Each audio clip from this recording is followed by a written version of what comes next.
পরীক্ষার প্রস্তুতি মোটামুটি আপনার দেশের যে অবস্থা সেই অনুযায়ী আপনার ওরা কিছু সময় পাইছে, কিছু সময় পায় নাই, মাঝখানে গ্যাপ গেছে।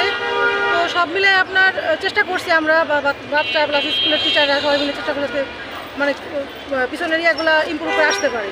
তো আমি ওকে আসলে বুঝতে দিচ্ছি না যে আমার কেমন লাগতেছে, বলতেছি বাবা আমরাও মানে খুব সুন্দরভাবে পরীক্ষা দিচ্ছি, তুমি কোনো টেনশন করে না, আজকে লিখে দেওয়া এরকম মানে আমাদের জিনিসটা ফিলিং অনুভব করতেছি যে আমরা এরকম এই সময় আমাদের কেমন লাগে। মানে বিগত তো আপনার বেশ কয়েক বছর হলো আপনার এই যে অটো পাস সিস্টেমটা করছে।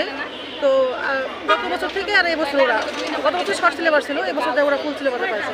এক্ষেত্রে আসলে একটু গ্যাপ আসলেই আছে ওদের, কারণ ওরা ক্লাস 7 থেকে এই পর্যন্ত তেমন পড়ার সুযোগ পায় না। ওই সময় করোনা ছিল, তারপর আবার দেশের যে অবস্থা সবাই জানেন।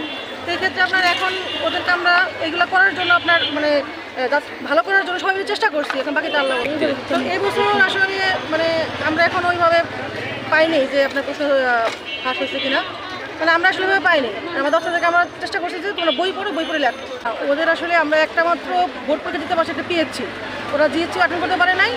ইভেন্ট আপনার মানে এই প্রথম আবার ওদের বলা চলে ছোটোবেলায় পরীক্ষা দিচ্ছে আর এখন বড় হয়ে দিচ্ছে।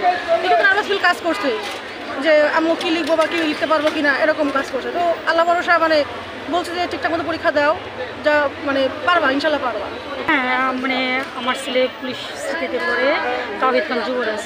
হ্যাঁ, মোটামুটি আলহামদুলিল্লাহ মনে হয় যে ভালোই আছে, প্রস্তুতি যথাযথ চেষ্টা করছি, ও চেষ্টা করছে, বাকিটা আল্লাহ। যথেষ্ট মানে এমনি ফেসবুকে যা দেখছি বা দেখছিলাম একটু নার্ভাস ছিলাম, কিন্তু দেখি না তেমন কিছুই না, পরিবেশ আলহামদুলিল্লাহ ভালোই আছে মনে হচ্ছে আমার কাছে।